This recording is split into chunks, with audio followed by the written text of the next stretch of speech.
లేనటువంటి టెన్షన్ పట్టుకుంది. యుద్ధం 2 దేశాలది, కానీ ఆ మూల్యం ప్రపంచ దేశాలకు అన్నట్టుగా పరిస్థితులు నెలకొన్నాయి.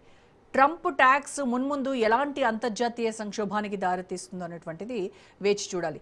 రైట్, ఇదే అంశంపై ఇవాల్టి డిబేట్లో మనం మాట్లాడదాం. పూర్తి విశ్లేషణ అందించడానికి జాయిన్ అవుతున్నారు డాక్టర్ అందే సత్యం గారు, సీనియర్ విశ్లేషకులు, సీనియర్ జర్నలిస్ట్ అండ్ ఎకానమిస్ట్. నమస్కారం అండి సత్యం గారు. నమస్తే రోజా గారు. సత్యం గారు, ఈ టోల్ వసూళ్లు ఇది ఎక్కడికి దారి తీయబోతోంది? అంతర్జాతీయ జలాల్లో, ముఖ్యంగా హార్మోజ్ జలసంధి లాంటి కీలక మార్గాల్లో ఈ టోల్ ట్యాక్స్ విధించేటువంటి అధికారము ఇటు అమెరికాకు కానీ అటు ఇరాన్కు కానీ అంతర్జాతీయ సముద్ర చట్టాలు UNCLOS వీటి ప్రకారం ఉందా? అది అంతర్జాతీయ వాణిజ్య నియమాలను ఉల్లంఘించినట్టు కాదా? ఏం చెప్తారు సార్ దీనిపై? గతంలో ఉన్నటువంటి సాంప్రదాయం ఏమిటంటే ఏ జలసంధి నుంచి ఏ దేశానికి హక్కుంటే ఆ దేశం కొంతమేరకు ఇటువంటి ఫీజులు వసూలు చేస్తుంది మెయింటెనెన్స్ కొరకు. ఇప్పుడు అమెరికా నౌకలు పనామా కాల ద్వారా ప్రయాణించినందుకు మా మీద ట్యాక్స్ వసూలు చేస్తారని గతంలో అమెరికా స్టేట్మెంట్ ఇచ్చింది. తర్వాత పనామాలో ఆలస్యం అవుతుంది మా నౌకలకు, అందుకని మేము స్వాధీనం చేసుకుంటామని ట్రంప్ స్టేట్మెంట్ కూడా ఇచ్చారు. ఇస్తే దాన్ని యూరోప్ దేశాలన్నీ ఖండించినాయి అనుకోండి, కానీ ఫీజు వసూలు చేయటం అనేది ఉంది. అట్లాగే ఇరాన్ కూడా ఏదో మినిమం ఫీజు గతం నుంచి వసూలు చేస్తుంది. ఒకవేళ బంద్ చేసుకోవాలన్నా వసూలు చేయాలన్నా అది ఇరాన్ హక్కు తప్ప అమెరికాకు హక్కు లేదు. అమెరికా భౌగోళికంగా అమెరికా దేశానికి హర్ముజ్ జలసంధికి ఏ సంబంధం లేదు. హర్ముజ్ జలసంధికి ఒకవైపు సౌదీ అరేబియా ఉంటుంది, మరోవైపు ఇరాన్, తర్వాత ఒమాన్ లాంటి దేశాలు ఉంటాయి, ఇంకొక వైపు UAE ఉంటుంది. కాబట్టి ఆ దేశాలకు ఏమైనా తగాదాలు వస్తే లేదా ఆ దేశాల మధ్య ఏదైనా చర్చ వస్తే ఆ హక్కు వాళ్ళు చర్చించుకోవాలి తప్ప అమెరికాకి ఏ సంబంధం లేదు. కాబట్టి it is nothing but another type of imperialism, అంతే తప్ప అమెరికా ఎవరు అక్కడ సర్వీస్ అందించి మేము వసూలు చేస్తాం ట్యాక్స్ అనటానికి అమెరికాకు భౌగోళికం కానీ లేదా మరొక రకం కానీ సంబంధమే లేదు. కాబట్టి ఇది ట్రంప్ దుందుడుకుతనం అనేటువంటిది ఖాయంగా ప్రపంచం మొత్తానికి తెలుస్తుంది.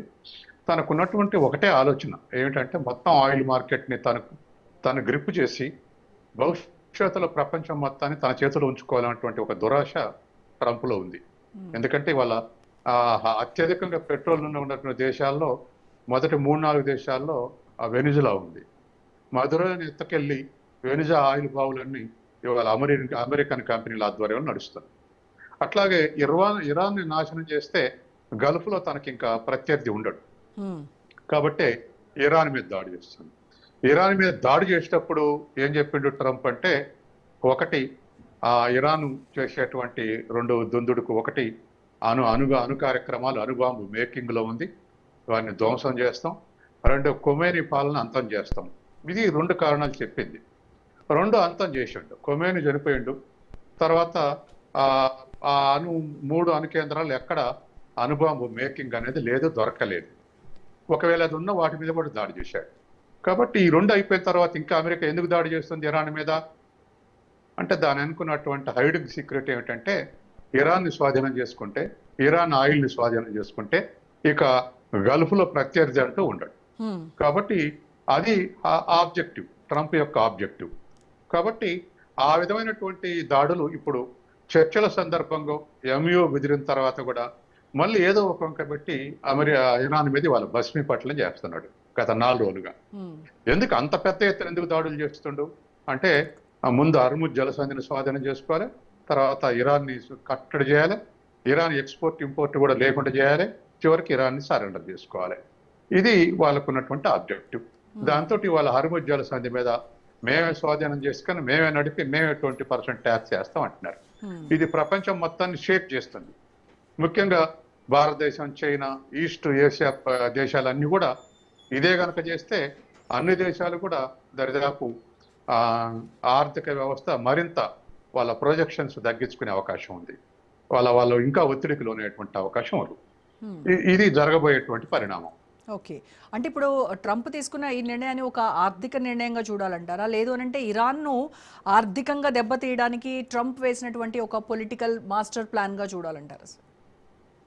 ఇది పొలిటికల్ మాస్టర్ ప్లాన్. ఇరాన్ స్వాధీనం చేసుకోవటం, పర్టికులర్గా జపాన్, చైనా, భారతదేశాన్ని కంట్రోల్ చేయటం. ఇవాళ ఎకానమీలో, ఏషియన్ ఎకానమీస్లో చైనా తర్వాత జపాన్ $5 ట్రిలియన్ ఎకానమీ. భారతదేశం అప్పుడప్పుడు ఇండిపెండెంట్గా వ్యవహరిస్తుంది. చైనా ఆర్థిక రాజకీయ శత్రువు.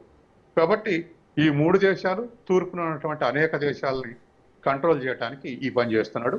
20% ట్యాక్స్ అంటే ఎంత ఎక్కువ అవుతుందో చూడండి. ఇప్పుడు మన 2025లో మన ఆయిల్ ఇంపోర్ట్ బిల్లు $174 బిలియన్.